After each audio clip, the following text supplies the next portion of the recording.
Unit 5 खेल तथा पोषण। इस इकाई का अध्ययन पूरा करने के बाद आप निम्नलिखित कार्य कर सकेंगे। संतुलित आहार और पोषण की अवधारणा को समझ सकेंगे। डाइट के पोषक और गैर पोषक घटकों को वर्गीकृत कर सकेंगे। स्वस्थ वजन बनाए रखने के तरीकों को पहचान सकेंगे।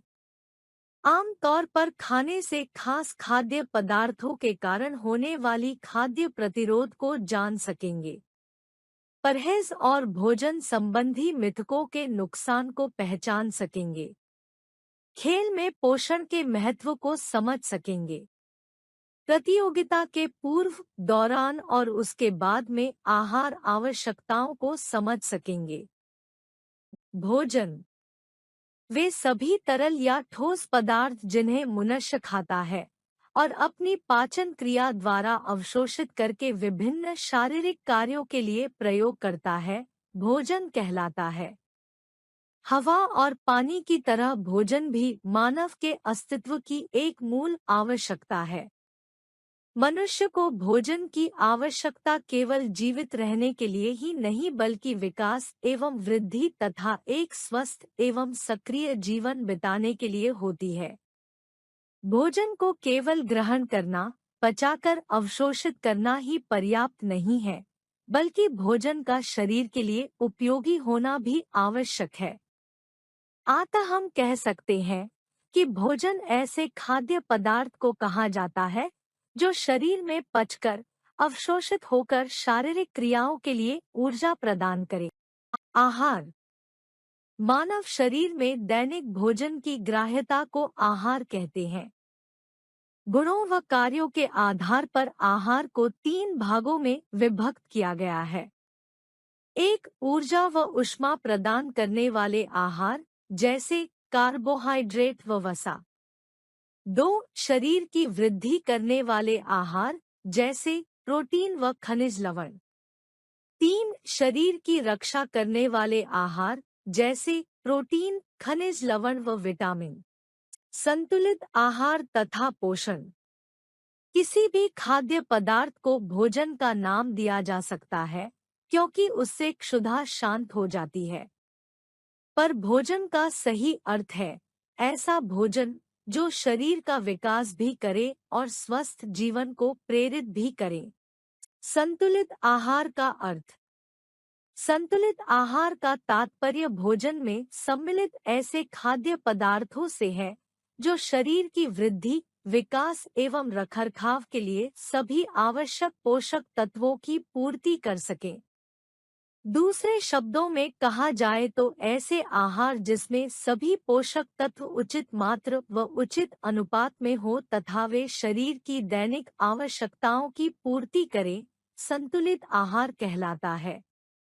विभिन्न खाद्य पदार्थों के उचित अनुपात में सम्मिश्रण से तैयार वह आहार जो शरीर की न्यूनतम आवश्यकताओं के अनुरूप सभी पौष्टिक तत्व प्रदान करता है, संतुलित आहार कहलाता है।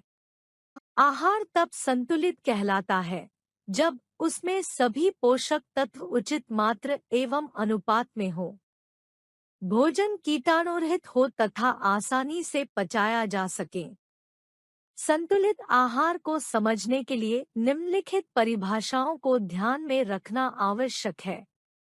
ऐसा आहार जिसमें भोजन के सभी आवश्यक तत्व जैसे प्रोटीन, कार्बोहाइड्रेट्स, वसा, विटामिन, खनिज लवण और जल उचित मात्रा में हो, संतुलित आहार कहा जाता है।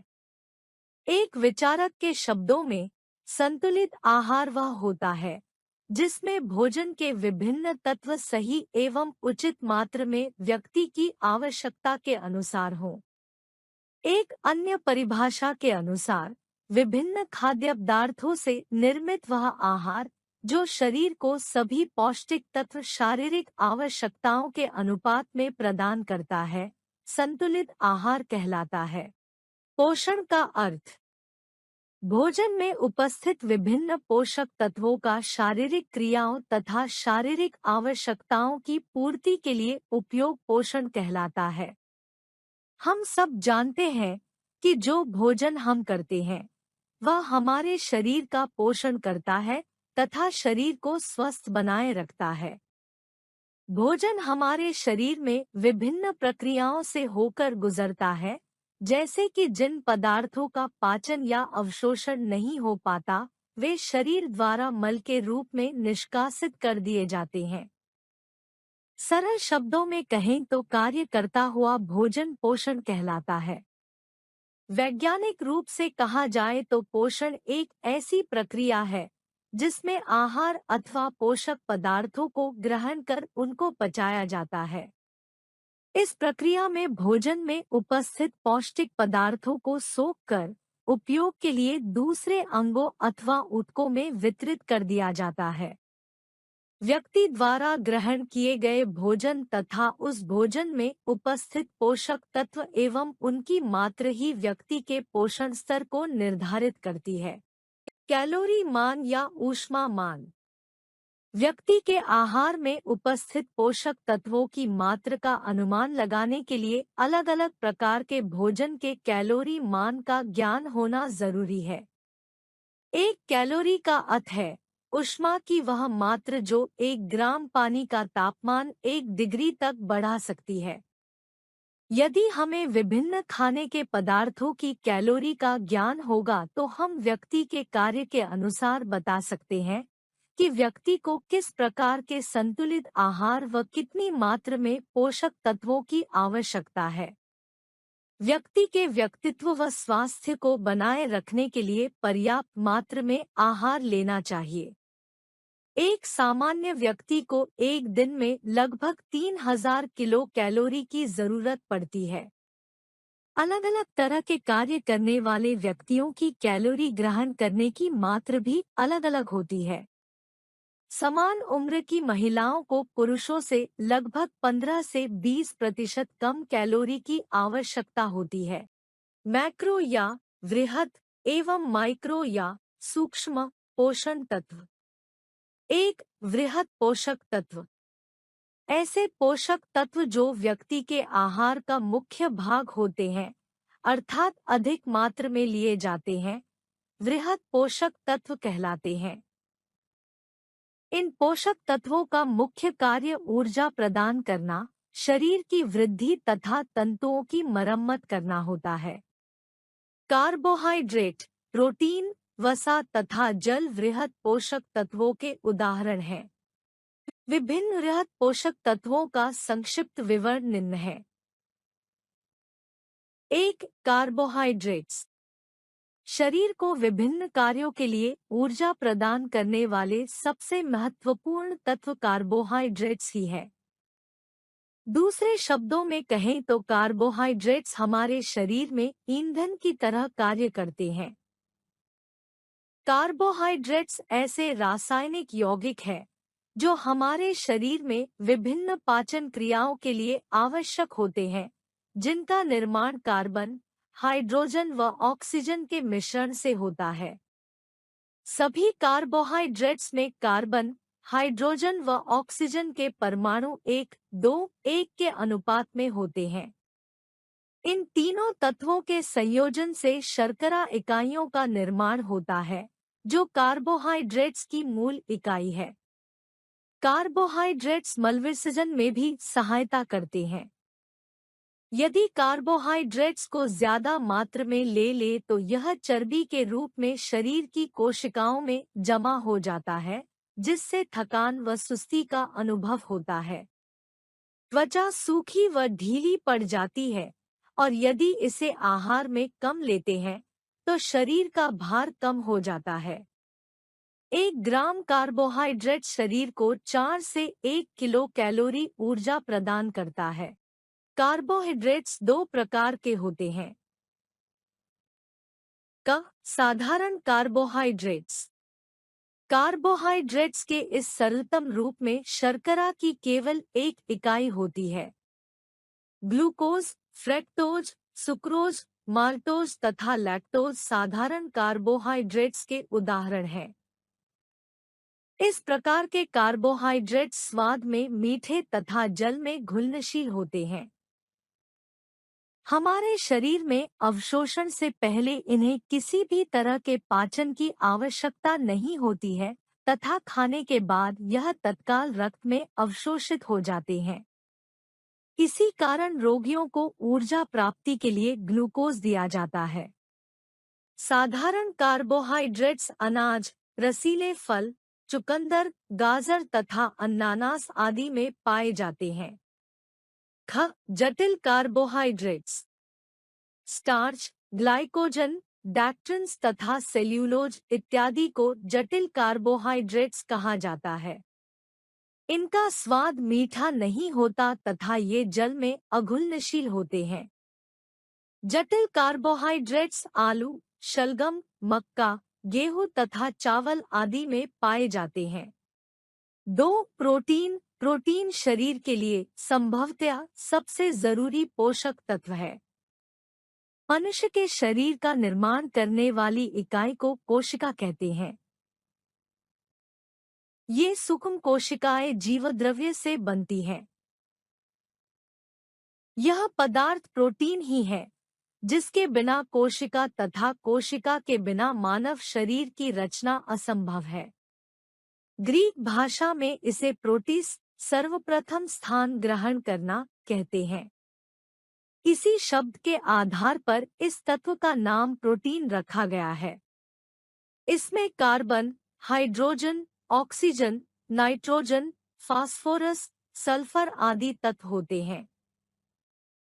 प्रोटीन का ऊर्जा उत्पादन के लिए उपयोग उस समय किया जाता है जब कार्बोहाइड्रेट और वसा से ऊर्जा मिलना बिल्कुल बंद हो जाता है। प्रोटीन के कार्य। प्रोटीन शरीर में रक्त, मांसपेशियों, नाखूनों, त्वचा, बालों व आंतरिक अंगों के निर्माण के लिए उत्तरदायी होता है। प्रोटीन नए ऊतकों का निर्माण तथा टूटे हुए ऊतकों की मरम्मत करता है। प्रोटीन शरीर में जल तथा अम्लों के संतुलन को नियमित करता है। प्रोटीन ऑक्सीजन व पोषक तत्वों को कोशिकाओं तक ले जाता है तथा एंटीबॉडीज उत्पन्न करता है। प्रोटीन की कमी या अधिकता से हानियां। आहार में पशुजन्य प्रोटीन के अत्यधिक प्रयोग से हृदय रोग, ओस्टियोपोरोसिस, स्ट्रोक व गुर्दों में पथरी हो सकती है। बच्चों के आहार में प्रोटीन की कमी से मरासमस तथा क्वाशियरकर जैसे रोग हो जाते हैं। शरीर को आदर्श शरीर भार के प्रति पौंड के अनुसार केवल 0 से 36 ग्राम प्रोटीन की आवश्यकता होती है। 3. वसा। कार्बोहाइड्रेट्स तथा प्रोटीन की तरह ही वसा भी हमारे भोजन का महत्वपूर्ण भाग है। वसा कार्बन, ऑक्सीजन तथा हाइड्रोजन परमाणुओं के सम्मिश्रण क्रमशः 76, 12 तथा 12% से बनता है। 1 ग्राम वसा में लगभग 9 कैलोरी होती है। वसा से ऊर्जा प्राप्त होती है, कोमल अंगों की रक्षा करती है तथा यह हार्मोन्स के उत्पादन में भी सहायता करती है। कार्बोहाइड्रेट्स के मुकाबले वसा में ऑक्सीजन की मात्रा ज्यादा होती है और ऊर्जा भी आधा गुना ज्यादा होती है। अधिक वसा शरीर के विभिन्न भागों में जमा हो जाती है, जो कि आवश्यकता पड़ने पर मांसपेशियों के द्वारा उपयोग में लाई जाती है। वसा निम्न प्रकार की होती है। संतृप्त वसा। संतृप्त वसा में संतृप्त वसा अम्ल होते हैं, जिनमें कार्बन परमाणु, हाइड्रोजन परमाणु पूर्ण रूप से संतृप्त होते हैं। ये तरल बंध में पाए जाते हैं, जिसके कारण इनमें अधिक हाइड्रोजन ग्रहण करने की क्षमता नहीं होती। ये ठोस और जमे रूप में पाए जाते हैं। इसे पशु वसा भी कहते हैं। संतृप्त वसा का अधिक मात्रा में सेवन करने से मोटापा तथा रक्त में कोलेस्ट्रॉल का स्तर बढ़ जाता है, जिसके कारण हृदय रोग की संभावना बढ़ जाती है। इस प्रकार की वसा फास्ट फूड्स, बेकरी उत्पादों, आइसक्रीम, पनीर, मक्खन तथा घी इत्यादि में भी पाई जाती है। असंतृप्त वसा।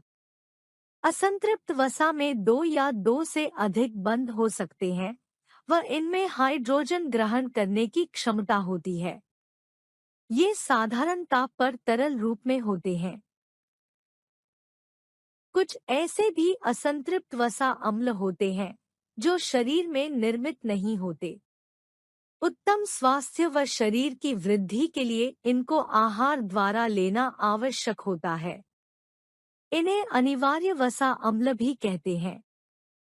ये विभिन्न खाद्यों तेलों जैसे मूंगफली, तिल, सरसों में पाए जाते हैं। इसे 3 भागों में बांटा गया है। मोनो असंतृप्त वसा, जिन वसा में कार्बन और हाइड्रोजन के मध्य एक दोहरा बंध होता है, वे मोनो असंतृप्त वसा कहलाते हैं। मोनो असंतृप्त वसा रक्त में कोलेस्ट्रॉल के स्तर को कम करती है। ये वसा आहार में जरूर शामिल होनी चाहिए, लेकिन सीमित मात्रा में। इससे विटामिन ए, डी, ई व के अवशोषण में भी सहायता मिलती है। पॉली असंतृप्त वसा, इस वसा में कार्बन एवं हाइड्रोजन के मध्य दोहरा बंध रहता है, लेकिन जिसमें 2 या 2 से अधिक बंध पाए जाते हैं, उन्हें पॉली असंतृप्त वसा कहते हैं। पॉली असंतृप्त वसा से भी कोलेस्ट्रॉल का स्तर कम होता है। पॉली अनस्त्रिप्त वसा मोनोसैचुरेटेड वसा से कुछ हद तक बेहतर होती है। हाइड्रोजनयुक्त वसा, असंतृप्त वसाओं में हाइड्रोजन की क्रिया करके इन्हें संतृप्त वसा में परिवर्तित करते हैं। इस प्रक्रिया को हाइड्रोजनेशन कहते हैं। वनस्पति तेलों के हाइड्रोजनेशन के दौरान वसा अम्ल नष्ट हो जाता है। उदाहरण के लिए मूंगफली के तेल में इस प्रक्रिया द्वारा 28% वसा घटकर 2% तक रह जाती है। इसके स्रोत है डालडा, रथ, रिफाइंड आदि। वसा के स्रोत। वसा के स्रोत निम्नलिखित हैं। क, पशुओं से प्राप्ति। पशुओं से प्राप्त होने वाली वसा को पशु प्राप्ति वसा कहते हैं। जैसे घी, मक्खन, दही, मछली का तेल, दूध, मलाई, पनीर, मांस व अंडा आदि। ख, वनस्पति से प्राप्ति। वनस्पतियों से प्राप्त होने वाली वसा को वनस्पतिक प्राप्त वसा कहते हैं, जैसे सूखे मेवे, तिल, नारियल, सोयाबीन, अनाज, सरसों का तेल, अलसी, बिनौले आदि। वसा के कार्य। वसा हार्मोन्स के उत्पादन में भी सहायता करती है। वसा की सही मात्रा शरीर की सुंदरता को बनाए रखती है। वसा से शरीर का तापमान नियमित रहता है तथा यह कोमल अंगों को सुरक्षा प्रदान करती है। वसा शरीर की अनेक क्रियाओं के लिए आवश्यक होती है। वसा त्वचा को खुरदरा होने से बचाती है तथा सर्दी व गर्मी के बाहरी प्रभाव से भी शरीर की रक्षा करती है। वसा से वृद्धि और विकास में बढ़ोतरी होती है तथा कोशिका झिल्ली बनी रहती है। 4. जल। जल एक ऐसा यौगिक है जो हाइड्रोजन तथा ऑक्सीजन के क्रमशः 2:1 के अनुपात में मिलने से बनता है। हमारे शरीर का लगभग 70% भाग जल ही है और हमारे रक्त में भी 90% भाग जल ही होता है, जो कोशिकाओं को नर्म तथा लचीला बनाए रखता है। हड्डियां भी शुष्क होने से बचती हैं। खाना भी ठीक तरह से पच जाता है। हमारे शरीर की विभिन्न आंतरिक क्रियाएं तरल माध्यम में ही होती है। इसलिए जल को वृहद पोषक तत्वों की श्रेणी में रखा गया है। हालांकि कुछ विद्वान इसी कारण से इसे पोषक तत्व न मानकर आवश्यक तत्व भी मानते हैं। सामान्यतः व्यक्ति को प्रतिदिन 4 से 5 लीटर जल जरूर पीना चाहिए। जल के कार्य। जल पोषक तत्वों को शरीर की कोशिकाओं तक ले जाने में सहायता करता है। यह अपशिष्ट पदार्थों के शरीर से निष्कासन में महत्वपूर्ण भूमिका निभाता है। यह शरीर के तापमान को नियंत्रित करता है। यह शरीर की आंतरिक रासायनिक क्रियाओं के लिए भी अनिवार्य होता है।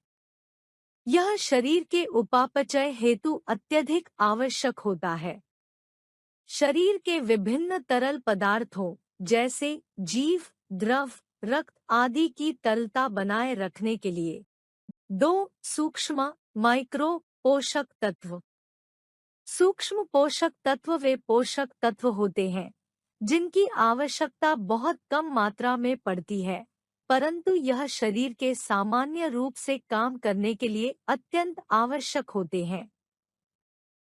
इन पोषक तत्वों का प्रमुख कार्य शरीर में विभिन्न रासायनिक प्रक्रियाओं तथा शरीर के सुचारू रूप से कार्य करने में सहायता प्रदान करना है।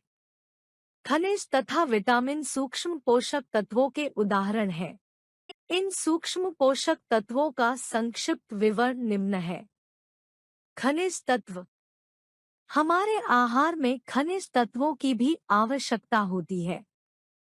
हमारे शरीर का लगभग 4% भाग खनिज तत्वों से ही बना होता है। खनिज लवण हमारे शरीर को ऊर्जा तो प्रदान नहीं करते, परंतु स्वस्थ दांतों, अस्थियों व मांसपेशियों के निर्माण के लिए इन तत्वों की जरूरत होती है। खनिज तत्व विभिन्न शारीरिक क्रियाओं के लिए अत्यंत आवश्यक होते हैं, जैसे तंत्रिका आवेगों प्रेषण, हार्मोन्स के निर्माण व दिल की धड़कन को बनाए रखने के लिए शरीर द्वारा खनिजों का प्रयोग किया जाता है। लेकिन इनका संश्लेषण शरीर में नहीं हो पाता, इसलिए इन्हें अपने आहार में लेना अति आवश्यक हो जाता है। मुख्य खनिज जैसे क्रिलोहा, calcium, phosphorus, sodium, chlorine, magnesium, potassium व सल्फर आदि हमारे शरीर के लिए अत्यंत आवश्यक होते हैं। हमारे शरीर में कुल 24 खनिज तत्व पाए जाते हैं, जिनमें से 19 खनिज तत्व अत्यंत महत्वपूर्ण माने जाते हैं। यह तत्व हमारे शरीर की कई महत्वपूर्ण क्रियाओं में सहायक होते हैं। शरीर में पाई जाने वाले इनकी मात्रा के आधार पर इन्हें दो वर्गों में बांटा गया है। एक, अधिक मात्रा में पाए जाने वाले खनिज। कैल्शियम किसी भी अन्य खनिज तत्व की तुलना में शरीर में कैल्शियम की मात्रा सबसे अधिक होती है। शरीर में जितने भी खनिज तत्व पाए जाते हैं, उनका लगभग 50% भाग कैल्शियम ही होता है। कैल्शियम का अधिकतर भाग लगभग 95% हड्डियों व दांतों में ही पाया जाता है। शेष भाग तरल द्रव्य और कोमल तंतुओं में रहता है। कैल्शियम दांतों व हड्डियों का निर्माण करता है व उन्हें मजबूती प्रदान करता है। कैल्शियम का कार्टिलेज में जमाव अस्थियाएं को विकसित व ठोस बनाता है। यह रक्त का थक्का जमाने में सहायता प्रदान करता है। यह हृदय की गति को नियंत्रित करता है। तंत्रिका तंत्र की क्रियाएं कैल्शियम द्वारा ही नियंत्रित होती है। दूध तथा दूध से बने पदार्थ, हरी पत्तेदार सब्जियां, अंडे तथा अनाज कैल्शियम के मुख्य स्रोत हैं। इसकी कमी से रिकेट्स नामक रोग हो जाता है। मैग्नीशियम। यह शरीर की कोशिकाओं के रखरखाव तथा टूट-फूट की मरम्मत का कार्य करता है। यह साबुत अनाज, ब्राउन राइस, मीट तथा फलियों में पाया जाता है। फास्फोरस।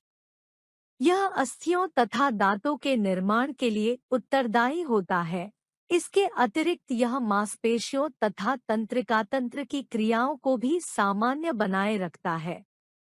यह मछली, दूध, चावल तथा अंडे इत्यादि में पाया जाता है। सोडियम। यह कोशिकाओं के द्रव्यों में संतुलन बनाए रखने तथा मांसपेशीय क्रियाओं में सहायक होता है। साधारण नमक, आचार व मक्खन इसके मुख्य स्रोत हैं। पोटेशियम। यह भी कोशिकाओं के द्रव्यों में संतुलन बनाए रखने के लिए उत्तरदायी होता है।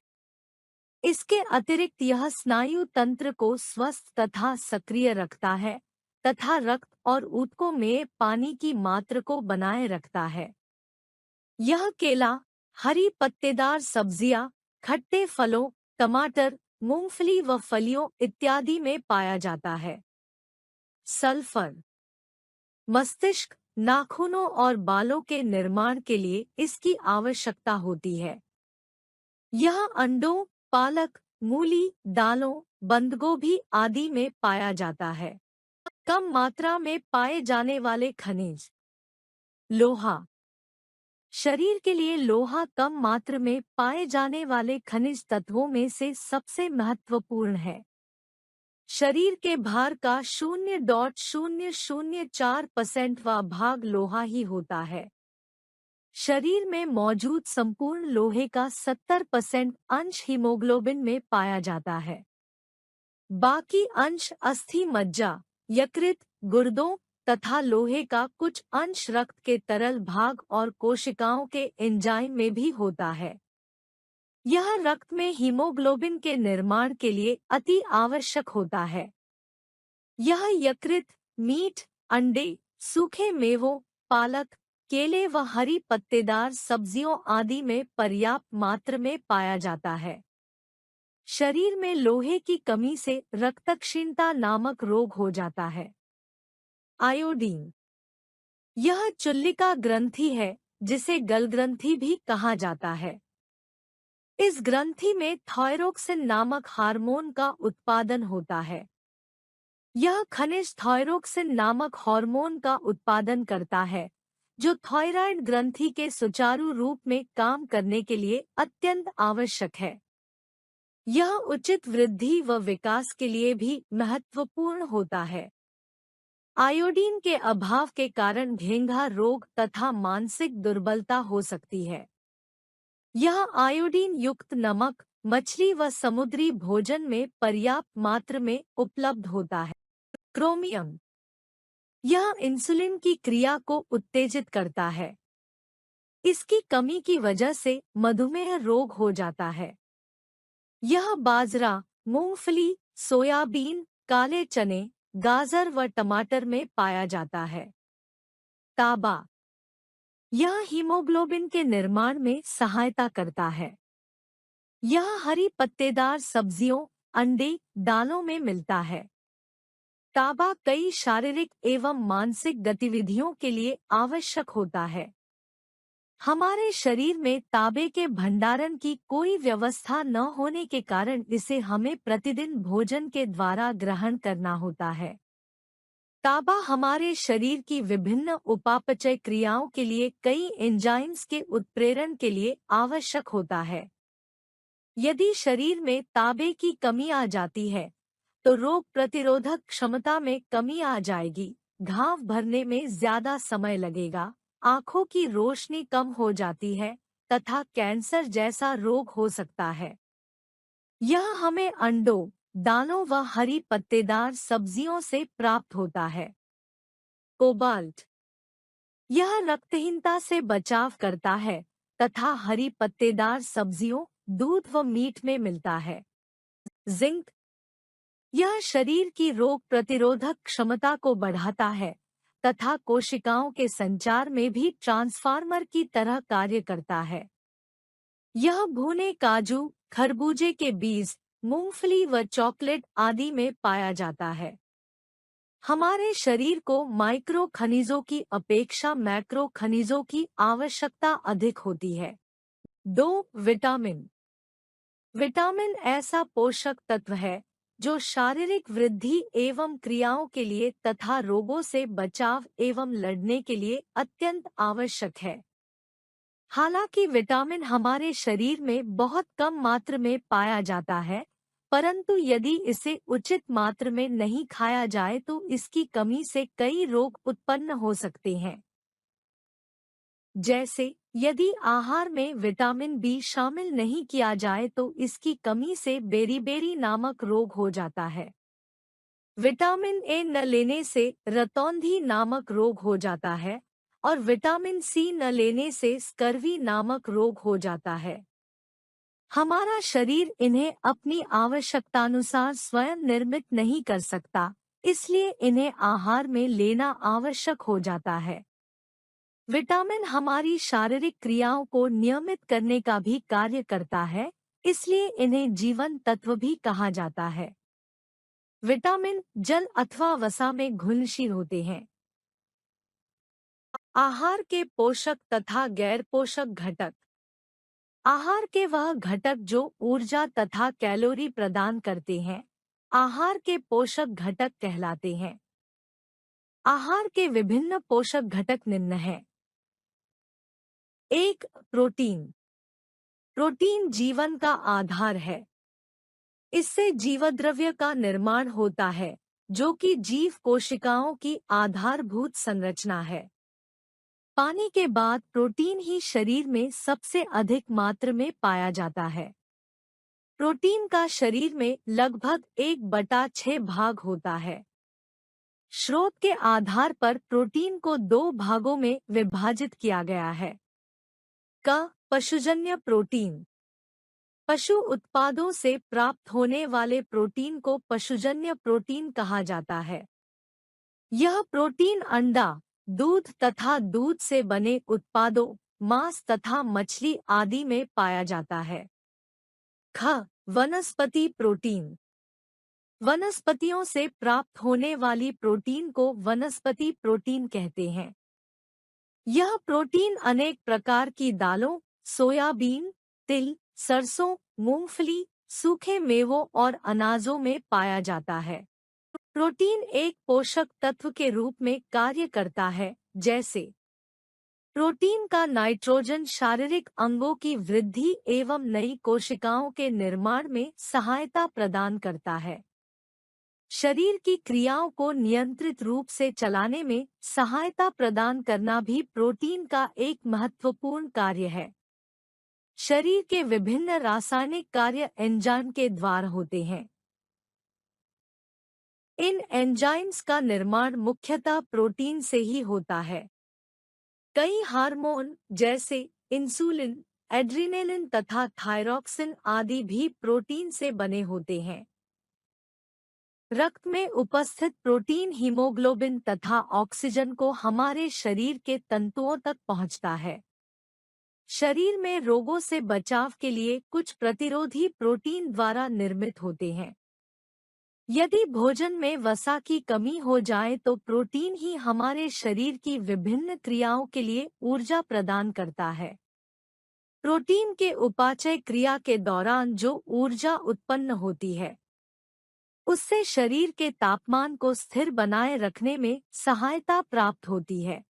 2. कार्बोहाइड्रेट्स। कार्बोहाइड्रेट्स भी भोजन का एक आवश्यक तथा महत्वपूर्ण तत्व है। कार्बोहाइड्रेट्स एक ऐसा यौगिक है जो कई तत्वों से मिलकर बना है। यह कार्बन, हाइड्रोजन तथा ऑक्सीजन के रासायनिक संयोग से मिलकर बनता है। कार्बोहाइड्रेट्स का मुख्य कार्य शरीर को ऊर्जा प्रदान करना है। कार्बोहाइड्रेट्स मल विसर्जन में भी सहायता करता है। यदि भोजन में कार्बोहाइड्रेट्स की मात्रा अधिक हो जाती है, तो यह वसा, चर्बी के रूप में शरीर में कोशिकाओं के रूप में जमा हो जाती है, जिससे व्यक्ति थकान तथा सुस्ती का अनुभव करता है, त्वचा सूखी और ढीली पड़ जाती है, कब्ज की शिकायत रहने लगती है। कार्बोहाइड्रेट्स की कमी होने से व्यक्ति के शरीर का भार कम हो जाता है तथा व्यक्ति कमजोर हो जाता है। कार्बोहाइड्रेट्स के स्रोत। कार्बोहाइड्रेट्स अनेक प्रकार के अनाजों जैसे स्टार्च, चावल, गेहूं, अन्य अनाज, ज्वार, बाजरा, मक्का, दालें और चने में पाया जाता है। कार्बोहाइड्रेट्स सूखे मटर, सोयाबीन, मीठे फल तथा जड़ वाली सब्जियों में अधिक मात्रा में होता है। इनके अलावा ये खजूर, अंगूर, खुमानी, अंजीर, अरारोट, शकरकंद, आलू, केला, शहद, गुड़, चीनी व किशमिश में भी काफी मात्रा में पाया जाता है। 3. वसा। वसा हमारे भोजन का एक अत्यंत आवश्यक भाग है। वसा कार्बन, हाइड्रोजन तथा ऑक्सीजन से मिलकर बना है। लिनोनिल, लिनोलिनिक एराकिडोनिक तीनों आवश्यक वसा अम्ल है जो हमारे शरीर के लिए आवश्यक होते हैं। वसा भोजन में ऊर्जा का सबसे अच्छा स्रोत है। वसा शरीर को ताप तथा शक्ति प्रदान करती है। साथ ही साथ शरीर के तापमान को नियंत्रित रखने में महत्वपूर्ण भूमिका निभाती है तथा गर्मी व सर्दी के बाहरी प्रभाव से भी शरीर की रक्षा करती है। शरीर में वसा आसानी से जमा हो जाती है।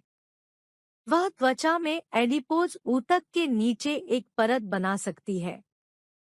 शरीर में जिस वसा का प्रयोग नहीं हो पाता वह शरीर में जमा हो जाती है, जिसके कारण शरीर के अंग कुशलतापूर्वक कार्य नहीं कर पाते। भोजन में वसा की कमी होने पर प्रोटीन और कार्बोहाइड्रेट्स वसा में बदल जाते हैं।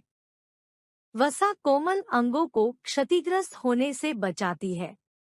वसा के स्रोत। वसा के स्रोत निम्नलिखित हैं। क पशुओं से प्राप्ति। इसमें घी, मक्खन, दही, मछली का तेल, मलाई, पनीर, मांस व अंडा आदि आते हैं। ख वनस्पति से प्राप्ति। इसमें सूखे मेवे, तिल, नारियल, सोयाबीन, अनाज, सरसों का तेल, अलसी, बिनौले आदि आते हैं। 4 विटामिन्स। विटामिन्स भी प्रोटीन, कार्बोहाइड्रेट्स व वसा की तरह भोजन का मुख्य तत्व होते हैं। विटामिन स्वस्थ जीवन तथा विकास के लिए बहुत आवश्यक है। विटामिन्स का हमारे शरीर में कोई विशेष संरचना संबंधी कार्य नहीं है और शरीर में इनकी कम परंतु अनिवार्य मात्रा की आवश्यकता होती है। विटामिन्स विभिन्न प्रकार की बीमारियों से हमारे शरीर का बचाव करते हैं तथा शरीर में बीमारियों के विरुद्ध प्रतिरोधात्मक शक्ति को भी बढ़ाते हैं। यदि भोजन में विटामिन्स की कमी हो जाती है तो शरीर अनेक प्रकार की बीमारियों से ग्रस्त हो जाता है, जैसे कि विटामिन ए की कमी से रतौंधी, विटामिन बी की कमी से बेरी, विटामिन सी की कमी से स्कर्वी आदि बीमारियां लग जाती हैं। विटामिन्स के प्रकार। सामान्यतः विटामिन्स को 2 भागों में बांटा गया है। एक, वसा में घुलनशील विटामिन। जो विटामिन वसा में घुल जाते हैं उसे वसा में घुलनशील विटामिन कहते हैं। इनमें निम्न विटामिन शामिल है। क विटामिन ए, ख विटामिन डी, ग विटामिन ई तथा घ विटामिन के। 2 पानी में घुलनशील विटामिन। पानी में घुलनशील विटामिन्स के अंतर्गत वे विटामिन आते हैं जो पानी में घुलनशील होते हैं, जैसे विटामिन बी संयोजी तत्व, विटामिन बी कॉम्प्लेक्स तथा विटामिन सी। इन विटामिन्स की विस्तार पूर्वक चर्चा इस प्रकार है। वसा में घुलनशील विटामिन्स। Vitamin A. यह प्रथम विटामिन था जिसकी खोज सन 1913 में मैकलम के द्वारा की गई थी। यह विटामिन पीले रंग का होता है। सामान्य तापक्रम पर यह नष्ट नहीं होता, लेकिन ऑक्सीकरण की क्रिया में यह नष्ट हो जाता है। सूर्य की पैरा बैंगनी किरणों से भी यह विटामिन नष्ट हो जाता है। ऑक्सीजन की उपस्थिति में साधारण तापक्रम पर भी नष्ट हो जाता है। विटामिन ए की कमी से रतौंधी तथा जीरोसिस कॉर्निया आदि मुख्य रोग हो जाते हैं। विटामिन ए की कमी से त्वचा शुष्क हो जाती है तथा उसमें दरारें पड़ जाती है। इस विटामिन की कमी से दांतों पर चमकीलापन नहीं रहता और दांत पीले हो जाते हैं। इसकी दैनिक आवश्यकता लगभग 2 मिलीलीटर ग्राम होती है। प्राप्ति के साधन। विटामिन ए मुख्य रूप से यकृत, दूध, दूध से बने पदार्थ, अंडे की जर्दी, मछली, पालक, टमाटर, बंदगोभी, पपीता, संतरा, गाजर, हरी सब्जियों आदि में पाया जाता है। Vitamin D. यह कार्बन, हाइड्रोजन व ऑक्सीजन के तत्वों द्वारा निर्मित होता है। यह श्वेत रवेदार पदार्थ होता है। यह कैल्शियम व फास्फोरस के अवशोषण में सहायता करता है। विटामिन डी अच्छे दांतों तथा स्वस्थ अस्थियों के निर्माण में महत्वपूर्ण भूमिका निभाता है। इसके द्वारा शरीर की उचित वृद्धि होती है। विटामिन डी बढ़ते हुए बच्चों के भोजन में बहुत जरूरी होता है, क्योंकि विटामिन डी की कमी से अस्थि विकृति, रिकेट्स, ओस्टियोमलेसिया, ओस्टियोपोरोसिस रोग हो जाते हैं तथा दांतों और अस्थियों को विकृति से बचाने के लिए यह विटामिन आवश्यक है। इसकी कमी को तुरंत पूरा करना चाहिए। प्राप्ति के साधन। विटामिन डी सूरज, अंडे की जर्दी, हरी सब्जियों, पीली गाजर, टमाटर व दूध से मिलता है। विटामिन डी यह कार्बन, हाइड्रोजन व ऑक्सीजन के तत्वों द्वारा निर्मित होता है। यह श्वेत रवेदार पदार्थ होता है। यह कैल्शियम व फास्फोरस के अवशोषण में सहायता करता है। विटामिन डी अच्छे दांतों तथा स्वस्थ अस्थियों के निर्माण में महत्वपूर्ण भूमिका निभाता है। इसके द्वारा शरीर की उचित वृद्धि होती है। विटामिन डी बढ़ते हुए बच्चों के भोजन में बहुत जरूरी होता है, क्योंकि विटामिन डी की कमी से अस्थि विकृति, रिकेट्स, ओस्टियोमलेसिया, ओस्टियोपोरोसिस रोग हो जाते हैं तथा दांतों और अस्थियों को विकृति से बचाने के लिए यह विटामिन आवश्यक है। इसकी कमी को तुरंत पूरा करना चाहिए। प्राप्ति के साधन। विटामिन डी सूरज की किरणों, अंडे की जर्दी, हरी सब्जियों, पीली गाजर, टमाटर व दूध से मिलता है। विटामिन के। विटामिन के कोएगुलेशन से निकला हुआ शब्द है, जिसका अर्थ है रक्त का थक्के के रूप में जम जाना। विटामिन के की रक्त को जमाने में मुख्य भूमिका होती है। शरीर में यदि इस विटामिन की कमी हो जाती है, तो बहते हुए रक्त को जमाने में बहुत अधिक समय लगता है और एनीमिया रोग हो जाता है। गर्भवती स्त्रियों को विटामिन के की सबसे ज्यादा जरूरत होती है, क्योंकि विटामिन के की कमी से एनीमिया भी हो जाता है। प्राप्ति के साधन। विटामिन के पत्ता गोभी, पालक, टमाटर, आलू, हरी सब्जियों, गेहूं, अंडा व मांस आदि से प्राप्त होता है। पानी में घुलनशील विटामिन्स। विटामिन बी संयोजित तत्व, विटामिन बी कॉम्प्लेक्स। इस विटामिन के अंतर्गत 8 विटामिन्स होते हैं, जिन्हें विटामिन बी संयोजित तत्व कहा जाता है। ये हमारी पाचन क्रिया व सामान्य स्वास्थ्य के लिए अत्यंत आवश्यक है। विटामिन बी कई प्रकार के विटामिन्स हैं, जैसे विटामिन बी एक या थायमिन। इस विटामिन का स्वाद नमकीन होता है। यह रंगहीन व रवेदार होता है। इसकी गंध खमीर जैसी होती है। विटामिन बी एक कार्बोहाइड्रेट्स के उपापचय में सहयोग देता है। स्नायु संस्थान के परिधीय तंत्रिका तंत्र को क्रियाशील करने के लिए यह विटामिन सक्रिय रूप से कार्य करता है। विटामिन बी एक की कमी से कब्ज की शिकायत, चक्कर आना, आंखों के आगे अंधेरा छा जाना, चिड़चिड़ा हो जाना, एकाग्रता का अभाव आदि लक्षण दिखते हैं। प्राप्ति के साधन।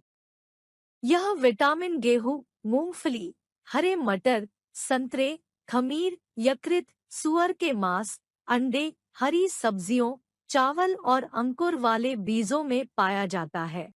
विटामिन बी 2 या रिबायोफ्लाविन। यह विटामिन पीले रंग का रवेदार पदार्थ होता है।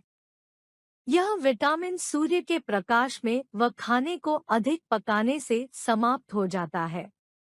शरीर में इस विटामिन की कमी होने से मुंह और होंठ फटने लगते हैं या दरारें पड़ने लगती हैं। यह विटामिन आँखों, नाक, मुंह, होंठ और जीभ को स्वस्थ रखने के लिए अति आवश्यक है। इस विटामिन की कमी से श्वेत रक्त कणिकाओं की रोग निवारण क्षमता में कमी आ जाती है। प्राप्ति के साधन। विटामिन बी 2 अंडे की जर्दी, खमीर, मछली, दालों, मांस, मटर, हरी पत्तेदार सब्जियां, चावल, गेहूं में पाया जाता है। विटामिन बी 3 या पेंटोथेनिक एसिड। यह विटामिन शरीर की वृद्धि में सहायक होता है। यह विटामिन व्यक्तियों के बाल सलेटी रंग के होने से बचाव करता है। प्राप्ति के साधन। यह विटामिन दूध में सबसे अधिक मात्रा में पाया जाता है। इसके अतिरिक्त यह अंडे की जर्दी, मेवा व अखरोट में भी पाया जाता है। विटामिन बी 5 या निकोथिनामाइड। इस विटामिन की कमी से पेलेग्रा रोग हो जाता है। यह विटामिन व्यक्ति के भार को संतुलित रखने में सहायक होता है। प्राप्ति के साधन।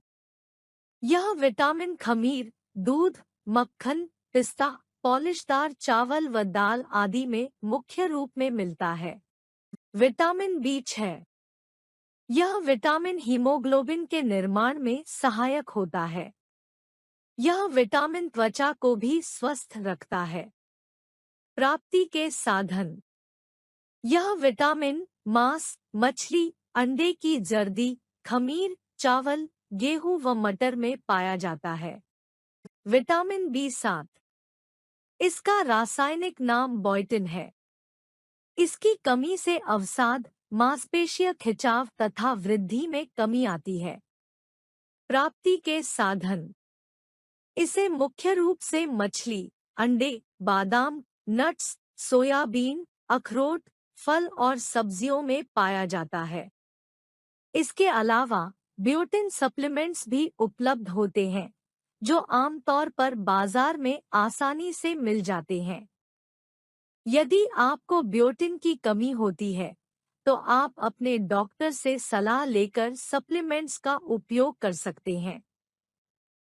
विटामिन बी 9 या फोलिक एसिड। यह विटामिन पीले रंग का गंधहीन, रवेदार तथा स्वादहीन होता है।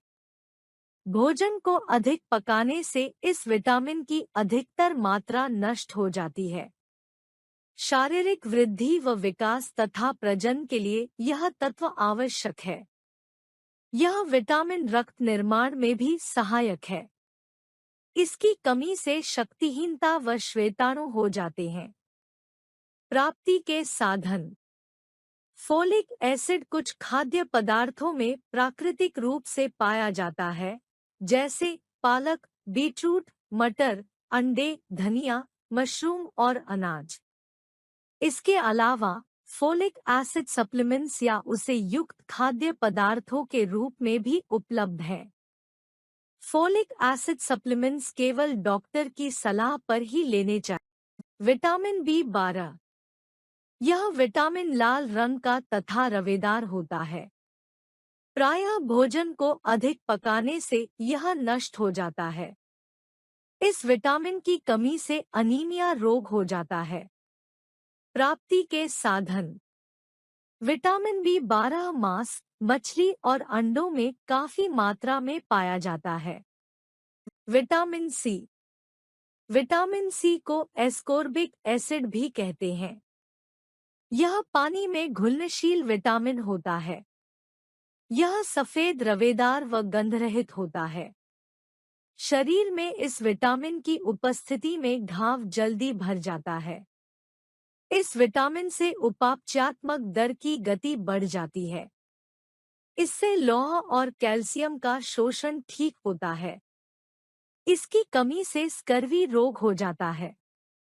यह रोग प्रायः उन व्यक्तियों को होता है जो भोजन में ताजे फल व सब्जियों का प्रयोग बहुत कम काम करते हैं। इस विटामिन की कमी से मसूड़ों में खून निकलना शुरू हो जाता है। प्राप्ति के साधन। विटामिन सी ताजे फलों व नारंगी, नींबू, अनानास, अमरूद, आंवला, बेर, संतरा, हरी पत्तेदार सब्जियों, सलाद, टमाटर, गोभी, शलगम, पालक आदि में पाया जाता है। खनिज लवण।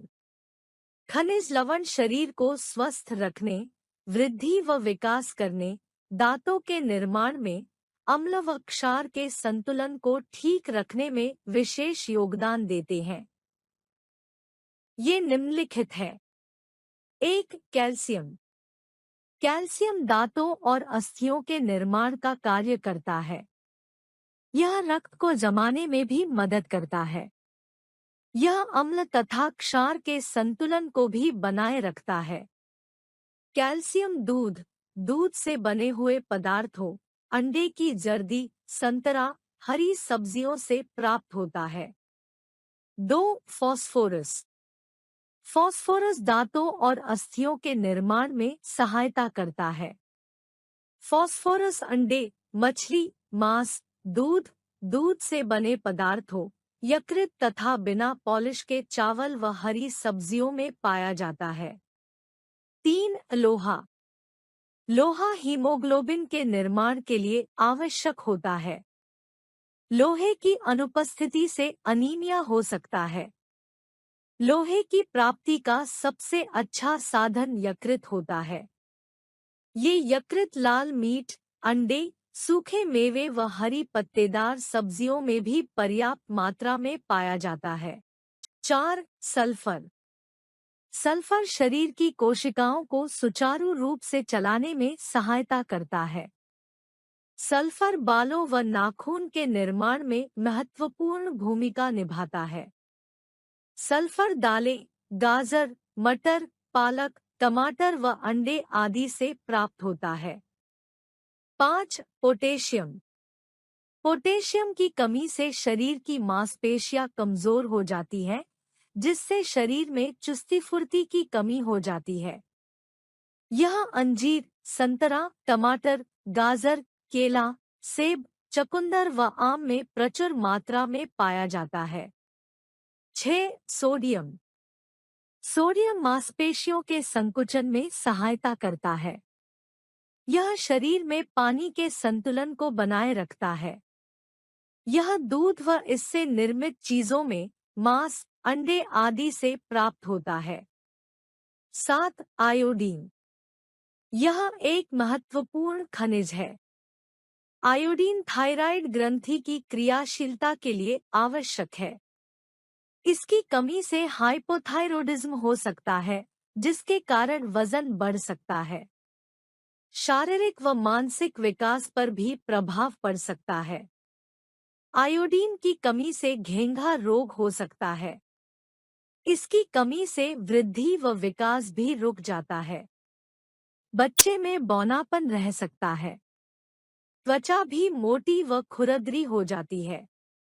आयोडीन की कमी से बालों की वृद्धि नहीं हो पाती। आयोडीन समुद्री मछलियों, प्याज, लहसुन व आयोडीन युक्त नमक से प्राप्त होता है। आहार के गैर पोषक तत्व। आहार के गैर पोषक तत्वों से शरीर को कोई कैलोरी या ऊर्जा नहीं मिलती है, परंतु फिर भी इनका महत्व होता है। फाइबर, पानी, रंग, सुगंध तथा स्वाद देने वाले बहुत से घटक हैं, जो हम अपने प्रतिदिन के आहार में लेते हैं। आहार के गैर पोषक तत्वों में कुछ तत्व हमारे लिए लाभदायक होते हैं तथा कुछ हानिकारक भी हो सकते हैं। कुछ गैर पोषक तत्वों की व्याख्या नीचे दी गई है। 1. जल। जल भोजन का एक आवश्यक तत्व है। हमारे शरीर का लगभग 60 से 70% भाग जल ही है। जल के बिना मनुष्य के जीवन की कल्पना असंभव है। रक्त में भी 90% जल होता है। प्रत्येक व्यक्ति को प्रतिदिन 8 से 10 गिलास पानी पीना चाहिए। जल के द्वारा ही शरीर की विभिन्न कोशिकाओं तक जरूरी पोषक तत्व पहुंचाए जाते हैं। यह शरीर के तापमान को भी नियमित रखता है। भोजन को पचाने में सहायता करता है। सभी पाचक रस जलीय होते हैं। शरीर को खनिज लवण प्रदान करता है। कोशिकाओं को नर्म व लचीला रखता है और हड्डियों को शुष्क होने से बचाता है। जल का प्रमुख कार्य शरीर में विषाक्त पदार्थ व व्यर्थ की सामग्री निकालने में सहायता करना है। दो, रेशा या फाइबर। इसका वैज्ञानिक नाम नॉन स्टार्च पॉलीसैकेराइड्स (एनएसपी) है। भोजन में उपस्थित रेशेदार तंतुओं को फाइबर फोक कहते हैं। यह एक प्रकार के जटिल कार्बोहाइड्रेट्स होते हैं। फाइबर हमारी आंतों के द्वारा पचाए नहीं जा सकते। यह भोजन के अनुपात को बढ़ाने में तथा आंतों की कार्यप्रणाली को सुचारू रूप से चलाने हेतु सहायक का कार्य करते हैं। इससे कब्ज भी दूर होती है, क्योंकि इसमें जल की मात्रा भी होती है। मुख्य कार्य शरीर में त्याज्य पदार्थों को शरीर से बाहर निकालना है। रेशा दो प्रकार का होता है। जल में घुलनशील रेशा। इससे कोलेस्ट्रॉल कम होता है तथा मधुमेह का स्तर नियमित रहता है। जल में अघुलनशील रेशा। इससे मल मुलायम होता है, जिसके कारण कब्ज नहीं होता। तीन, स्वाद यौगिक या फ्लेवर कॉम्पाउंड्स। ये भोजन में स्वाद का बोध कराते हैं, परंतु इनका शारीरिक क्रिया में किसी प्रकार का योगदान नहीं होता है। स्वाद यौगिक द्वारा पोषक व गैर पोषक तत्वों में स्वाद उत्पन्न किया जा सकता है, जैसे दूध में चाय पत्ती या कॉफी डालने से उसका स्वाद व गंध बदल जाती है।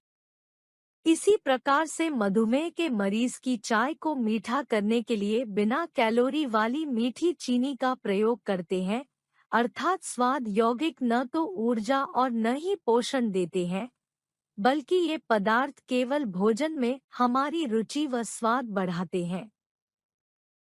खाने पीने की चीजों में ये स्वाद व गंध हानिकारक भी सिद्ध हो सकते हैं। इसलिए भोज्य पदार्थों की प्राकृतिक गंध व स्वाद ही बेहतर होते हैं। इससे स्वाद तीखा, खट्टा, कड़वा इत्यादि होता है। चार, रंग यौगिक या कलर कॉम्पाउंड्स। इनसे भोजन को आकर्षक बनाया जा सकता है। खाद्य पदार्थों में कुदरती तौर पर रंग होता है, जैसे फल व सब्जियां लाल, संतरी, पीले, नीले, हरे व सफेद रंग की हो सकती हैं। इन पदार्थों को बाजार में अच्छे भाव में बेचने के लिए कई बार इन पर रासायनिक रंग भी चढ़ा दिए जाते हैं, जो कि स्वास्थ्य के लिए हानिकारक हो सकते हैं, जबकि प्राकृतिक रंग यौगिकों से हमें कोई पोषण संबंधी हानि या लाभ नहीं होता है। 5, पादक यौगिक प्लांट कॉम्पाउंड्स। ये ऐसे यौगिक होते हैं जिनमें गैर पोषक तत्व पाए जाते हैं। इनको खाने से लाभदायक एवं हानिकारक दोनों तरह के प्रभाव पड़ते हैं। ये पादक यौगिक कैंसर से बचाव भी करते हैं। 6, कीटनाशक व रासायनिक खाद पेस्टिसाइड्स एंड फर्टिलाइजर्स।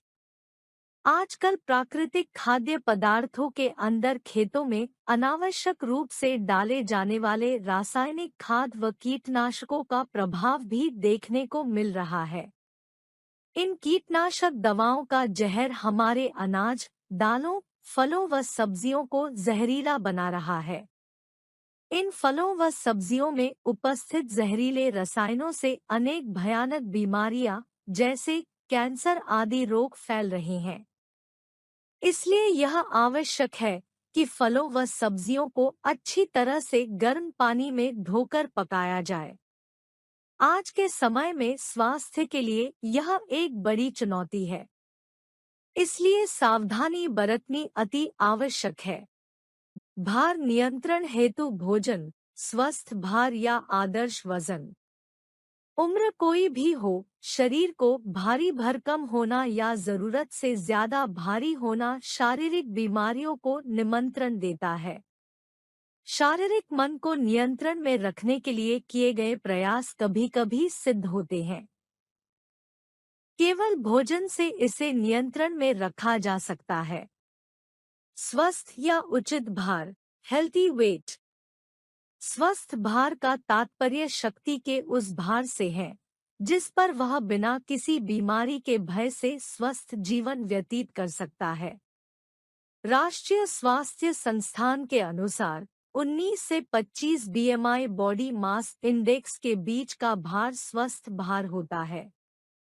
यदि किसी व्यक्ति का भार 25 से 29 बीएमआई तक है, तो वह व्यक्ति अधिक भार की श्रेणी में आएगा, और यदि भार 30 बीएमआई से अधिक होगा तो व्यक्ति मोटापे से ग्रस्त माना जाएगा। स्वस्थ व उचित भार की गणना हेतु दो विधियां सबसे अधिक प्रयोग में लाई जाती है। पहली विधि में निम्न सारणी में दर्शाई गई शरीर की ऊंचाई व भार के अनुपात के अनुसार व्यक्ति अपना स्वस्थ भार जान सकता है। दूसरी विधि में बॉडी मास इंडेक्स अर्थात बीएमआई की गणना द्वारा स्वस्थ भार ज्ञात किया जा सकता है। स्वस्थ भार को नियंत्रित करने के तरीके। शरीर के स्वस्थ भार को नियंत्रित करने के लिए निम्नलिखित तरीकों का इस्तेमाल किया जा सकता है। 1. नियमित शारीरिक क्रियाएं। व्यायाम आपके भार को अतिरिक्त कैलोरीज के प्रयोग द्वारा नियंत्रित करने में सहायता करता है। इसके विपरीत यदि हम व्यायाम नहीं करते तो जो हम खाते हैं और उससे जो कैलोरीज मिलती है वह वसा के रूप में हमारे शरीर में जमा हो जाती है। वास्तव में आपके शरीर का भार प्रतिदिन कैलोरीज के लेने की मात्रा तथा उसके प्रयोग के द्वारा नियमित होता है। नियमित व्यायाम से हम जीवन भर अपने भार को नियंत्रित रख सकते हैं। नियमित शारीरिक व्यायाम जैसे एरोबिक, ब्रिस्क वॉकिंग, रस्सा कूदना, पावर योग इत्यादि कम से कम 30 से 40 मिनट तक करना चाहिए। नियमित शारीरिक क्रियाएं जैसे बैडमिंटन खेलना, स्विमिंग करना, यौगिक आसन, साइकिल चलाना आदि सामान्य खेलों से भी हम स्वस्थ रह सकते हैं। 2. कैलोरीज में संतुलन रखना। एक स्वस्थ भार को बनाए रखने के लिए हमें कैलोरीज में संतुलन बनाए रखने का प्रयास करते रहना चाहिए। हमें अपनी दैनिक कैलोरीज से अधिक कैलोरीज नहीं लेनी चाहिए। छुट्टी के दिन या समारोह पर भी आपको अपने भोजन को लेने की योजना के साथ हमेशा चिपके रहना चाहिए, अर्थात हर समय, चाहे पार्टी हो, छुट्टियां हो, कोई त्योहार हो, हमें अपनी योजना के अनुसार भोजन लेना चाहिए। क्योंकि आवश्यकता से अधिक कैलोरीज लेने से अतिरिक्त कैलोरीज चर्बी के रूप में हमारे शरीर में जमा हो जाती है तथा हमारे लक्ष्य वाले भार पर वापस पहुंचने के मार्ग को कठिन बना देती है। आप कैलोरीज को लेने तथा कैलोरीज को खर्च करने के मध्य संतुलन बनाए रखें। 3. नियमित अंतरालों में भोजन लें। अपना भोजन हमेशा नियमित रूप से लें, जैसे सुबह का नाश्ता, दोपहर तथा रात का भोजन। यदि इनमें से किसी भी समय का भोजन छोड़ते हैं तो अगले भोजन के समय हम निश्चित रूप से अधिक भोजन खाएंगे, जो मोटापे का मुख्य कारण बन सकता है। वास्तव में भोजन को छोड़ने से भूख भी बढ़ जाती है क्योंकि पेट खाली रह जाता है। भोजन करते समय लगता है कि पेट अभी भी खाली है तो ज्यादा भोजन लेना ही पड़ता है। 4. जीवन शैली में बदलाव। आजकल सभी आयु वर्ग के लोग आराम की जिंदगी व्यतीत करना चाहते हैं। लैपटॉप, सेल फोन, कंप्यूटर जैसे कई कारणों से शारीरिक श्रम कम हो जाता है और बच्चे मोटापे की गिरफ्त में आ जाते हैं। सक्रिय जीवन शैली मोटापे को रोकने में एक महत्वपूर्ण भूमिका निभाती है। स्कूल के विद्यार्थियों को आसपास जाने के लिए कार, मोटरसाइकिल की बजाय पैदल चलकर जाना पसंद करना चाहिए। हम लिफ्ट की जगह सीढ़ियों का इस्तेमाल कर सकते हैं। बच्चों को लगातार 1 घंटे से अधिक टीवी नहीं देखना चाहिए। बच्चों में टीवी देखने की बजाय बाहर जाकर खेल खेलने की आदत पर बल देना चाहिए। इस प्रकार सक्रिय जीवन शैली अपनाई जा सकती है। जो मोटापे को रोकने में सहायता प्रदान कर सकती है। 5. उचित लक्ष्य निर्धारित करें। शरीर के भार को कम करने के लिए आपको उचित लक्ष्य निश्चित करना चाहिए कि आप कितना भार कम करना चाहते हैं। यह निश्चित करना आवश्यक होता है। लक्ष्य निश्चित करते हुए आपको अपनी दैनिक जरूरतों की पूर्ण जानकारी होनी चाहिए। आपका लक्ष्य ऐसा होना चाहिए जिसे प्राप्त किया जा सके। आप अपना लक्ष्य समय के अनुसार भी निश्चित कर सकते हैं। उसके उपरांत आप अपने भार नियंत्रण के लक्ष्य को निश्चित कर सकते हैं। स्वस्थ भार व्यक्ति की दृढ़ इच्छा शक्ति, निरंतरता व अथक प्रयास का परिणाम होती है। इन बातों का अवश्य ध्यान रहे कि हमें अपने स्वास्थ्य को नजरअंदाज करके शरीर में भार को कम नहीं करना, क्योंकि ऐसा करने में से हम कई बीमारियों को नियंत्रण दे सकते हैं, जो अल्पाहार लेने की वजह से हो सकती है, तथा शरीर में खनिज लवण, विटामिन तथा जल की कमी का खतरा बढ़ जाता है। 6. कैलोरीज में कमी करें। अपनी कैलोरीज की लेने यानी इनटेक व खर्च यानी आउटपुट दोनों का लेखा जोखा तैयार करें। अपनी कैलोरी, कार्यप्रणाली, उम्र, लिंग आदि का हिसाब लगाकर पजाम का चार्ट बना लें। यदि आपके शरीर का भार आवश्यक स्तर को पार करना शुरू कर देता है, तो अपने भार पर वापस आने के लिए एक उपयुक्त योजना तैयार रखें जिसमें केवल 100 कैलोरीज प्रतिदिन के हिसाब से कम कर दें या शारीरिक क्रियाएं को ज्यादा करना आरंभ कर दें। इस प्रकार आप अपने लक्ष्य वाले भार पर आ पाएंगे। 7. स्वस्थ रहने का प्रयास करें। हमें स्वस्थ रहने का प्रयास करना चाहिए। यह कतई सत्य नहीं कि थोड़े मोटे लोगों की शारीरिक पुष्टि अच्छी नहीं होती या स्वास्थ्य खराब ही रहता है। यह एक भली भांति जाना हुआ तथ्य है कि आभास या प्रदर्शन की अपेक्षा हमें अच्छे स्वास्थ्य के लिए भार को कम करना युक्तिसंगत लगता है। 8. योग की सहायता।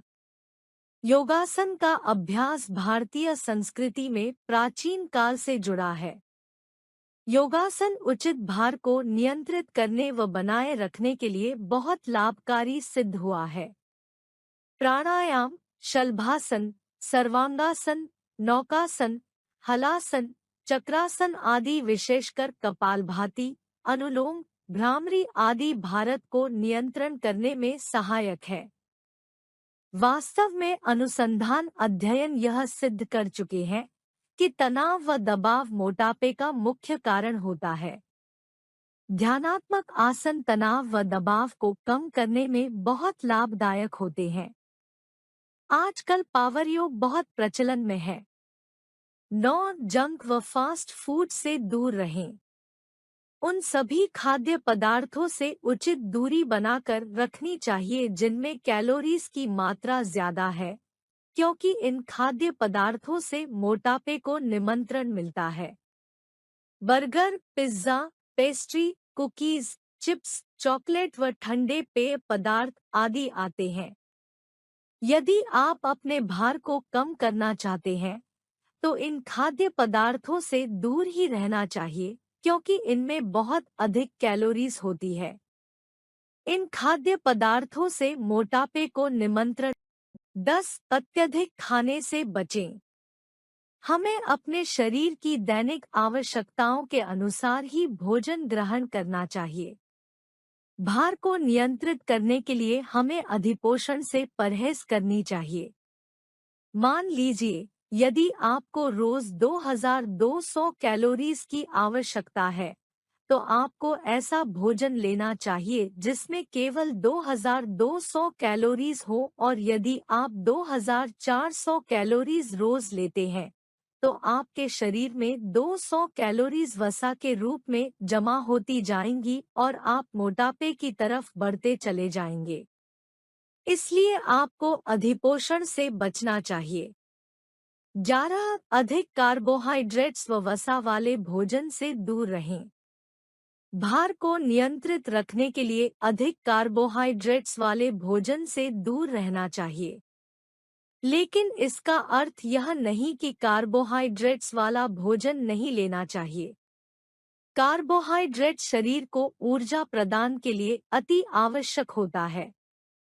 इसलिए अपने भोजन में कार्बोहाइड्रेट्स की मात्रा को कुछ कम कर देना चाहिए। चीनी, चावल, आलू, टॉफी, चॉकलेट व मिठाई आदि से दूर रहना चाहिए। 12. नशीले पदार्थों से दूर रहें। शराब, धूम्रपान व नशीले दवाओं के सेवन से भी मोटापा बढ़ने का खतरा बढ़ सकता है। शराब अप्रत्यक्ष रूप से वसा के रूप में शरीर में जमा हो जाती है तथा उसके विषैले तत्व शरीर को नुकसान पहुंचाते हैं। धूम्रपान व नशीली दवाओं के सेवन से व्यक्ति अपने जीवन व भोजन दोनों में संतुलन नहीं बना पाते हैं। इसलिए यदि आप भार को नियंत्रित करना चाहते हैं, तो सभी नशीले पदार्थों से दूर रहें। सभी जानते हैं कि नशीले पदार्थ स्वास्थ्य के लिए हानिकारक होते हैं। अल्पाहार। हर व्यक्ति की चाह होती है कि उसका व्यक्तित्व प्रभावशाली हो ताकि समाज में उसे अधिक प्राथमिकता तथा सम्मान प्राप्त हो। प्रभावशाली व्यक्तित्व के लिए सुस्थित शरीर का होना अनिवार्य है। ऐसे में जो व्यक्ति भारी या मोटे होते हैं, वह वजन कम करने वे लिए विभिन्न विधियां अपनाते हैं। अल्पाहार अर्थात डाइटिंग वजन कम करने के लिए अपनाई जाने वाली सबसे प्रचलित विधि है। हालांकि अल्पाहार के शुरुआती परिणाम उत्साहवर्धक हो सकते हैं, परंतु बाद में यह भार में और अधिक वृद्धि ही करते हैं। कई मामलों में तो अल्पाहार के बाद भार में पहले से भी काफी ज्यादा वृद्धि हो जाती है। उचित मार्गदर्शन के अभाव में डाइटिंग करने से कई प्रकार की हानियां हो सकती हैं। अल्पाहार से हानियां। 1. सूखापन। डाइटिंग के दौरान जल की कमी के कारण वजन तो घटता है, लेकिन दुर्बलता, क्षीणता, डिहाइड्रेशन, निर्जलीकरण व त्वचा पर झाइयां पड़ जाती है। 2. दांत व रक्त संबंधी विकार। डाइटिंग में कैल्शियम व फास्फोरस की कमी के कारण दांतों का क्षय शुरू हो जाता है। साथ ही साथ रक्तहीनता के कारण दुर्बलता, थकान, बेआरामी, रेस्टलेसनेस, पीलापन आदि की समस्या भी पैदा हो जाती है।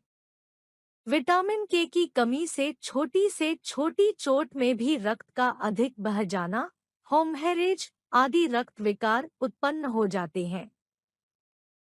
3. नेत्र संबंधी विकार।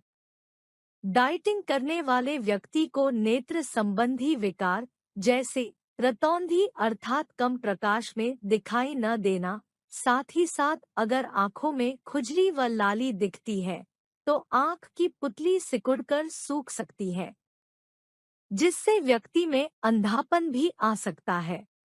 4. खनिज लवणों की कमी। डाइटिंग के कारण यदि शरीर में खनिज लवणों की कमी होने पर थायराइड ग्रंथि में आए विकार के कारण गॉइटर नामक बीमारी हो जाती है, जिसमें गर्दन सूजकर मोटी हो जाती है, जिससे श्वसन में अवरोध व मानसिक असंतुलन उत्पन्न हो जाता है। 5. स्मरण शक्ति में कमी या भुलक्कड़पन। डाइटिंग के कुछ कारणों से पोटेशियम आदि खनिजों की कमी के कारण याद रखने की शक्ति में कमी आ जाती है। निद्रा में गड़बड़ी, उत्साह व एकाग्रता में भी कमी आ सकती है। 6. अन्य विकार। अन्य विकारों में जैसे पलैग्रा, जिसमें जीभ, मुंह व होठों पर छाले व गले में गड़बड़ी रहती है। कब्ज या कोष्ठबद्धता, बेरी या स्कर्वी जैसी परेशानियां, बालों का झड़ना, डाइटिंग छोड़ते ही पुनः वजन बढ़ना, भोजन संबंधी विकार जैसे एनोरेक्सिया नर्वोसा, क्षुधा अभाव, बुलिमिया नर्वोसा आदि विकार उत्पन्न हो जाते हैं। 7. कैलोरी की कमी। आहार नियंत्रण के कारण शरीर में कैलोरी की अत्यधिक कमी हो जाती है। 8. शरीर में भार में कमी। आहार नियंत्रण के कारण व्यक्ति का वजन कम होता है एवं कार्यशीलता में कमी आ जाती है। शरीर बेडौल दिखने लगता है, रंगत फीकी पड़ जाती है, खून की कमी हो जाती है तथा थकावट होती है व निद्रा सताती है। 9. थकावट महसूस होना। आहार नियंत्रण के कारण व्यक्ति को शारीरिक व मानसिक थकान महसूस होने लगती है। 10. विटामिन की कमी। आहार में विटामिन आवश्यक होते हैं। यदि आहार व नियंत्रण करते हैं तो शरीर में विटामिन की कमी हो जाती है। 11. आत्मविश्वास की कमी। आहार पर नियंत्रण करने से व्यक्ति थकावट महसूस करता है, जिससे उसके आत्मविश्वास में कमी आ जाती है। निष्कर्ष स्वरूप हम कह सकते हैं कि डाइटिंग के द्वारा अपने भोजन पर प्रतिबंध लगाना अच्छा विचार नहीं है। इससे फायदा कुछ भी नहीं बल्कि नुकसान ही नुकसान है। इसलिए जिन लोगों को अतिरिक्त भार कम करना है, वे कैलोरीज में कमी तो जरूर करें, पर आहार को संतुलित बनाए रखें। साथ ही साथ शारीरिक व्यायाम, योगा, भोजन संबंधी अच्छी आदतें व स्वास्थ्य जीवन शैली पर ज्यादा ध्यान दें। खाद्य असहिष्णुता या भोजन असहनशीलता। सामान्य शब्दों में वह भोजन या भोजन के तत्व जिन्हें हमारा शरीर हजम नहीं कर पाता है, खाद्य असहिष्णुता, भोजन असहनशीलता कहलाता है। भोजन विशेष में कुछ ऐसी चीजें होती हैं जिन्हें पचाने की क्षमता हमें नहीं होती है। इस प्रकार का भोजन करने से हमें कई प्रकार की परेशानियां होने लगती हैं, जैसे उल्टी आना, एसिड बनना, दस्त होना, पेट दर्द होना, चक्कर आना आदि। कई बार ये लक्षण कम भोजन खाने पर प्रकट नहीं होते हैं, क्योंकि हो सकता है कि हमारा शरीर कम मात्रा में भोजन में उपस्थित उन यौगिकों के तत्वों को पचा सकता हो, लेकिन अधिक मात्रा में नहीं। यह इस बात पर निर्भर करता है कि हमारे शरीर में एंजाइम या रस किस मात्रा में बनता है। यदि बिल्कुल नहीं बनता है, तो इस भोज्य पदार्थ या भोज्य यौगिक को शरीर बिल्कुल भी नहीं पचा पाएगा। यदि कम मात्रा में बनता है, तो शरीर इस भोज्य पदार्थ को कम मात्रा में पचा पाता है। अधिकतर भोजन असहनशील पदार्थ मांसाहारी, डिब्बा बंद, प्रोसेस फूड या लंबे समय तक स्टोर किए गए भोज्य पदार्थों में पाए जाते हैं। भोजन असहिष्णुता के कारण। 1. भोजन असहनशीलता भोजन के तत्वों को तोड़ने व अवशोषित करने वाले एंजाइम की कमी के कारण होती है। 2. ये कमियां ज्यादातर जन्मजात ही होती है। 3. ऐसा उन एंजाइमों के क्रियाकलापों की कमी के कारण होता है जो भोजन के तत्वों को तोड़ने तथा अवशोषित करने के जिम्मेदार होते हैं।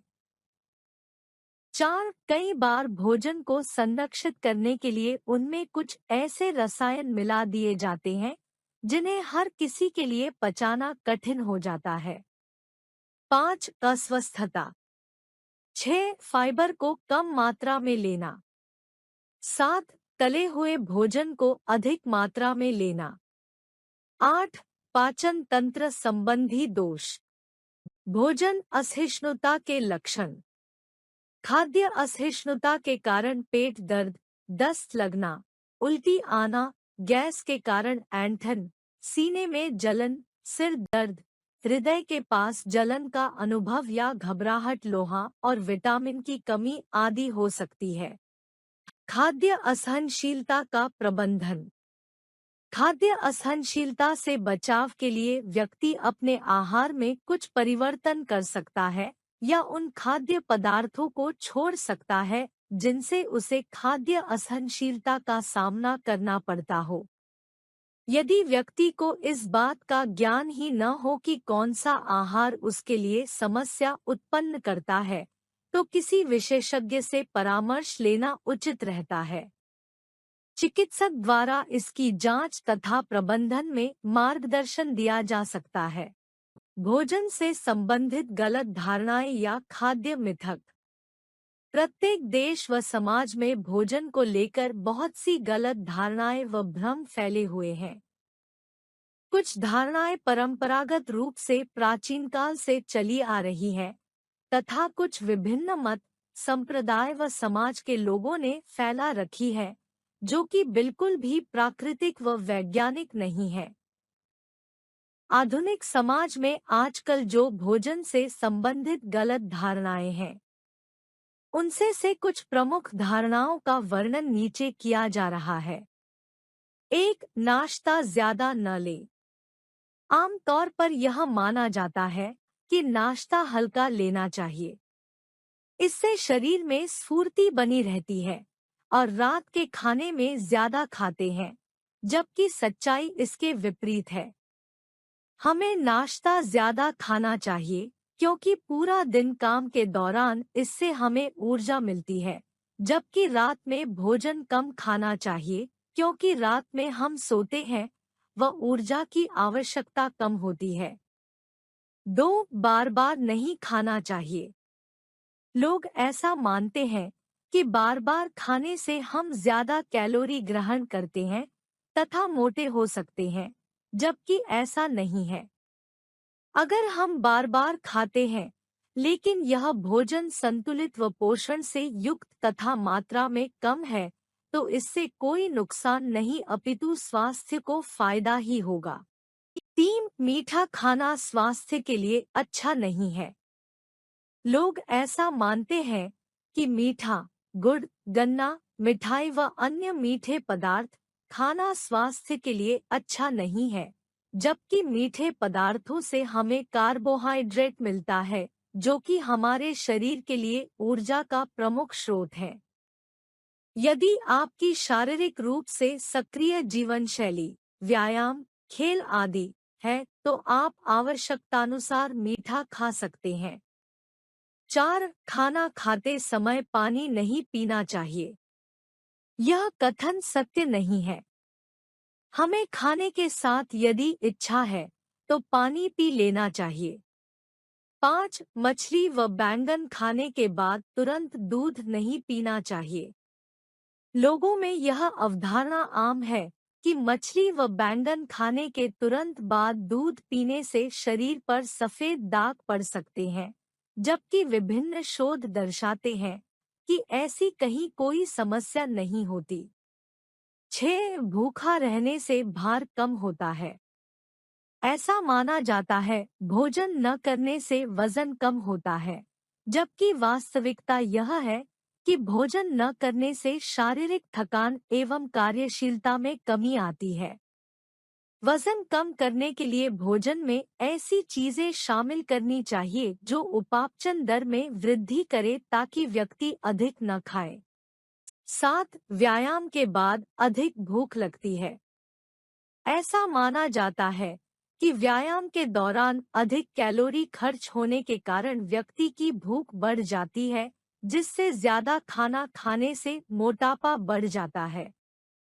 इसलिए लोग व्यायाम नहीं करते, जो गलत है, जबकि व्यायाम के बाद भूख आवश्यकता अनुसार ही लगती है, लेकिन संतुलित आहार ही खाना चाहिए। 8. चावल तथा आलू के सेवन से मोटापा बढ़ता है। कई लोगों का ऐसा मानना है कि चावल तथा आलू में कार्बोहाइड्रेट की मात्रा अधिक होने के कारण इनके सेवन से शारीरिक भार में वृद्धि होती है। वास्तव में यह दोनों खाद्य पदार्थ ऊर्जा के अच्छे स्रोत हैं तथा उन्हें सीमित मात्रा में खाने से शारीरिक भार में वृद्धि नहीं होती। 9. अंडे खाने से कोलेस्ट्रॉल बढ़ता है। कई लोगों का मानना है कि अंडे खाने से कोलेस्ट्रॉल बढ़ता है, जिसके कारण हृदय संबंधी समस्याएं उत्पन्न हो सकती हैं। यह केवल भ्रांति है। वास्तव में अंडे में प्रोटीन होता है, जो खिलाड़ियों के लिए जरूरी होता है। 10. चिकनाई नहीं खानी चाहिए। लोग ऐसा मानते हैं कि चिकनाई नहीं खानी चाहिए। चिकनाई या चिकनाई वाले खाद्य पदार्थ खाने से मोटापा बढ़ता है। इसके लिए हमें समझना होगा कि असंतृप्त वसा, नारियल, सरसों, मूंगफली, तिल, सोयाबीन, बादाम आदि का तेल स्वास्थ्य के लिए हानिकारक नहीं है। हमें डीप फ्राइड जंक फूड से बचना चाहिए। आवश्यकतानुसार चिकनाई स्वास्थ्य के लिए आवश्यक है। खेल प्रतियोगिता में आवश्यकता से पहले, दौरान तथा बाद आहार का महत्व। प्रशिक्षण तथा प्रदर्शन में पोषाहार का काफी महत्व है। खिलाड़ियों को उचित आहार, कार्य साधन, बेहतर प्रदर्शन तथा सही खानपान तथा आहार जिसमें विभिन्न खानपान शामिल है, उसका चयन करके दीर्घकालिक स्वास्थ्य लाभ प्राप्त कर सके। पोषण की परिकल्पना तथा आधारभूत संतुलित आहार के आधारभूत सिद्धांत खेल के क्षेत्र में भी लागू है। सबसे निम्न स्तर पर पोषण खिलाड़ियों के लिए महत्वपूर्ण है क्योंकि यह ऊर्जा का स्रोत है जिसकी कार्य को करने की आवश्यकता रहती है। जो खानपान हम लेते हैं वह हमारी शक्ति, प्रशिक्षण, प्रदर्शन और स्वास्थ्य लाभ को प्रभावित करता है। खेल पोषण में न केवल खाने का प्रकार महत्वपूर्ण है बल्कि जितनी बार हम उसे पूरे दिन में लेते हैं उसका भी असर हमारे प्रदर्शन स्तर तथा शरीर की व्यायाम के बाद स्वास्थ्य सुधार की क्षमता को भी प्रभावित करता है। व्यायाम से पहले और बाद में ग्रहण लिए भोजन का खेल पोषण में बहुत महत्व है, लेकिन आप जो कुछ शरीर में ग्रहण करते हैं उसके प्रति सचेत रहना चाहिए। सामान्य नियम के अनुसार कुछ खिलाड़ियों को व्यायाम से 2 घंटे पहले भोजन करना चाहिए तथा यह भोजन कार्बोहाइड्रेट से भरपूर, फैट में कम तथा प्रोटीन में मध्यम होना चाहिए। कार्बोहाइड्रेट ऊर्जा का मुख्य स्रोत है जो आपकी व्यायाम व्यवस्था को सशक्त करता है तथा प्रोटीन मांसपेशी के विकास तथा दुरुस्ती में सहायक है। व्यायाम के बाद सभी को कार्बोहाइड्रेट जो हमने खो दिया है उसको प्रतिस्थापित करने तथा उचित मांसपेशीय स्वास्थ्य लाभ को प्राप्त करने के लिए प्रशिक्षण के पश्चात प्रोटीन को शामिल करना चाहिए। जहां अच्छे आहार के अनेक सामान्य स्वास्थ्य लाभ हैं, पोषण योजना के खेल प्रदर्शन के संबंध में 3 मुख्य उद्देश्य हैं। 1. प्रशिक्षण तथा प्रतियोगिता के लिए ऊर्जा प्रदान करता है।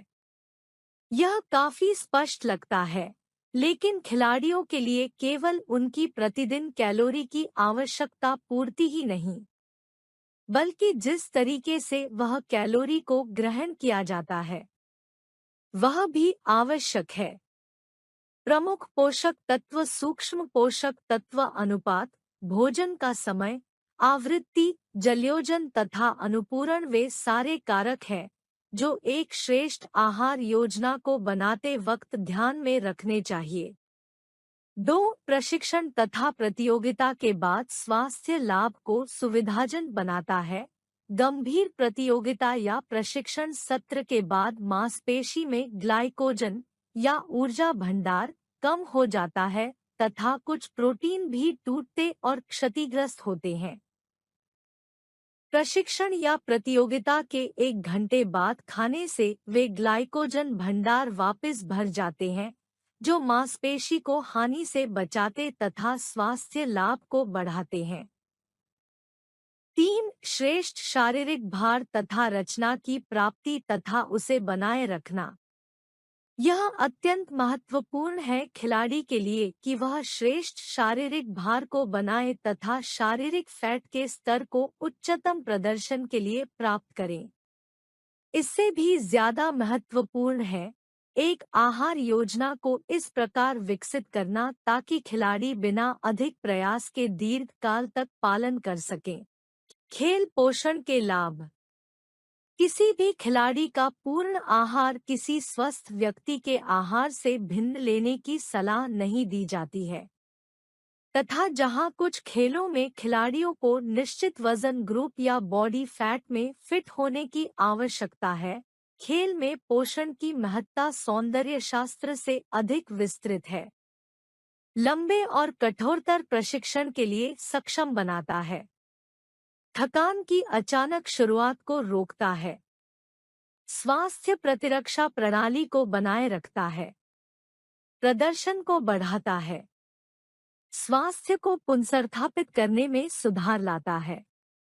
शारीरिक रचना को सुधारता है। चोट लगने की संभावना को दूर करता है तथा ध्यान संकेंद्रित करने में मदद करता है। कार्बोहाइड्रेट एक प्रधान पोषक तत्व। यकीनन एक खिलाड़ी के आहार में सबसे वृहद पोषक तत्व है कार्बोहाइड्रेट। किसी भी शारीरिक गतिविधि में मुख्य ऊर्जा स्रोत के रूप में कार्य करता है।